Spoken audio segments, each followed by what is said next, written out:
Have you ever thought about where your produce comes from?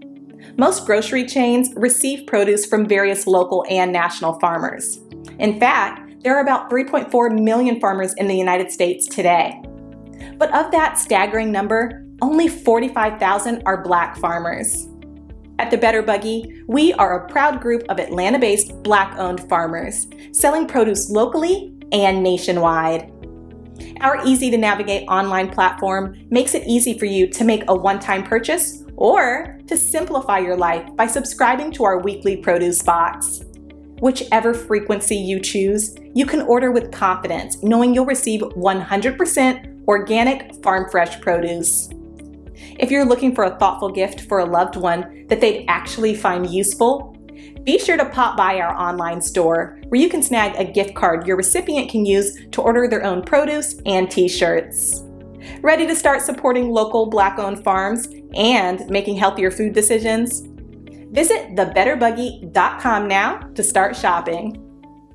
America is not a racist country.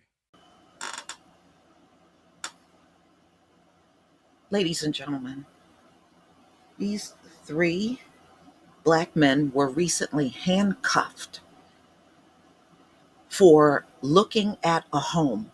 Now, the man in the white shirt is a realtor. They handcuffed him too. And this is a father and son, the man in the dark shirt and the young, look like a teenager in the middle. They were out house hunting in the suburbs in Michigan. And the police showed up and handcuffed all three of them. So you can't even go out looking for a home without somebody calling the police. You know, the reason why this stuff keep happening is because anything that high IQ people do in this country is deemed as acceptable. And then this is another situation where no crime was committed at all, but the police were called anyway. See, if they weren't able to get away with that, this kind of stuff would stop, but they're able to get away with it. That's why it will continue. That's why it will continue. They do have laws in place for people that make fraudulent calls to 911, but they don't enforce it across the board. They don't, and they probably never will. That's why it will never stop. If they would just enforce the laws on the books, it would eliminate a lot of this. And I think if you're going to hit people with fines, hit them with fines so high, it will discourage them from doing this kind of stuff. But as long as it's like some $300 and $400 fine, that ain't no incentive for them to stop. Not at all. So here we go again, y'all. So this came out on CNN August 7th, 2021. A Black realtor was showing a home to a Black father and son. They were handcuffed by Michigan police. That's ridiculous. It's ridiculous. Realtors have all kinds of ID and cards on them that can easily show they are selling a home. In many cases, you can even call the realtor agency that they work for and verify they are an employee there. There's all kinds of things that could have been done outside of these three being handcuffed. But they don't take those routes. They always take the most extreme. And the reason why they take the most extreme is because they're trying to psychologically F you up. That's why they don't take the reasonable ways of investigating everything. They want to take the route that's going to psychologically damage you the most. That's what they're all about. This is stupid. And any cop involved in this is stupid too. A Black realtor was showing a house to a Black man and his 15-year-old son in a Michigan suburb last week when they looked outside and saw a police officer surrounding the property with guns drawn. That is outrageous. That is outrageous.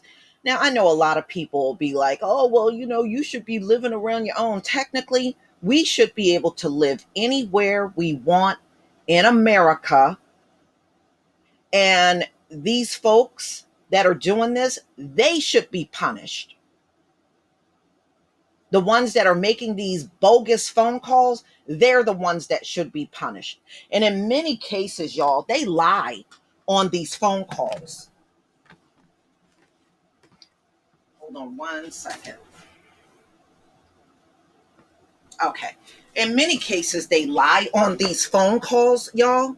And what they'll do is they'll say things like, I just saw 3 black men bust into a home. And they saw you walk in that home. They're lying. And they know they're lying.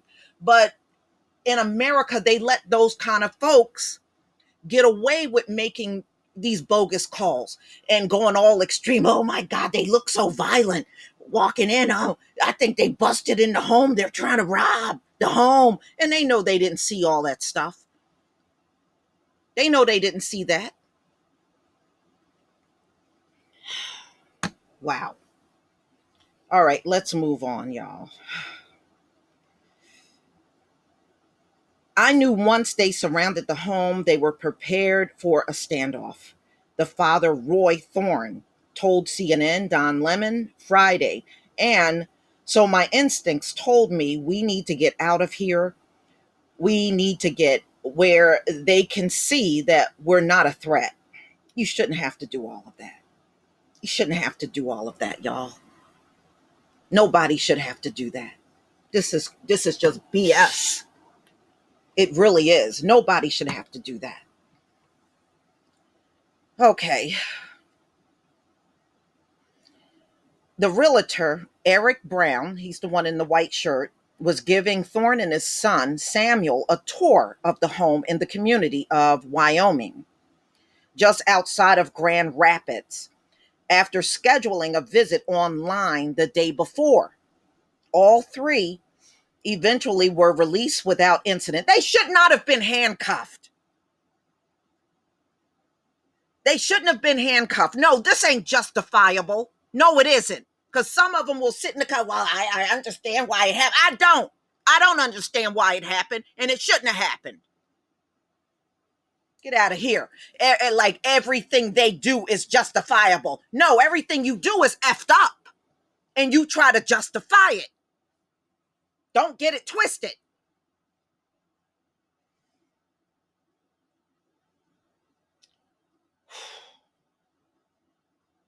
Wow. So, but you know what that is? It's a clear indicator if you move into that neighborhood, what the police will be like to you. That's what they're showing you. All 3 were eventually released without incident, but not before Wyoming police ordered them out of the home with their hands up and handcuffed each one of them briefly, placing Thorne and his 15-year-old son in the back of separate patrol vehicles. Just went all overboard. Went all overboard. One conversation could have ended this whole thing. But instead of doing that, they want to go overboard with the whole thing.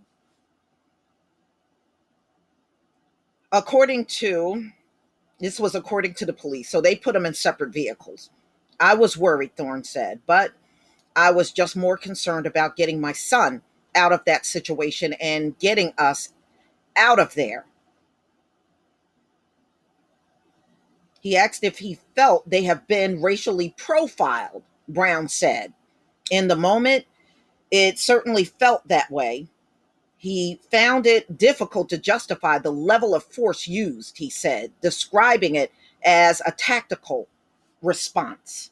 In a statement Friday, the Wyoming Department of Public Safety said it had conducted an internal review and concluded race played no role in the officers' treatment of the individuals, and our officers responded appropriately. No, they didn't. And race did play a role. Y'all, you know what? Nobody should expect anything different from these folks investigating themselves. See, that's why they want to be the ones investigating themselves, so they can always find a way out for these cops. That's all. That's what these investigating ourselves for. It's a joke. Nobody should take these high IQ people investigating themselves seriously. It's a freaking joke. And yes, race plays a role in everything in America. Everything. While it was unfortunate that innocent individuals were placed in handcuffs, our officers responded reasonably according to the department policy based on the information available at the time. The statement said, okay, well, who gave you that information? Who gave you that information? Did it ever dawn on you that some of these callers are lying? Does that ever just cross your mind? That never crosses your mind, huh? No, you did not come out and do the right thing. No, you did not handle it appropriately. No, you didn't. And I hope the three of these men lawyer up and go after the police department. And I hope you can find out who made that phone call, because somebody on that street made that phone call. But see, they'll go above and beyond to protect a fraudulent caller. No, it wasn't the appropriate thing to do. No, it wasn't. The incident scared the 15-year-old Samuel Thorne, who told Lemon he felt confusion and shock and fear because I had no idea why they were all down there at that time. It went from, Dad, there's cops outside, to come outside with your hands up, Samuel said. It was kind of like just from 0 to 100. Yeah, because they don't de-escalate anything when they're dealing with us. They don't. They turn it up. And this is the way they will always be. So, y'all, this happened when a neighbor called. I knew this had to be the case. The county dispatch on the afternoon of August 1st reporting that a person who was arrested at the home on July 24th had come back in the same car, according to timeline released by the the Wyoming Department of Public Safety, which is ridiculous. So that person just made some shit up and called it in. Just called it in. Now, if you live on that street, you should have known who lived at that house. I mean, and what I want to know is, was there a for sale sign on that lawn? Because it does not say this. And a lot of people, when their homes are up for sale, there's some type of indicator on the front lawn that the house is up for sale. Now, if there was a sign on that lawn and these cops came storming up like that anyway, no, they were 100% wrong. I realize everybody don't do that. Some people don't want the whole neighborhood to know that they're trying to move, and they don't want a sign out there. And then other people, they don't care. Put the sign out there. But this story does not indicate whether there was an obvious sign on the property that it was up for sale.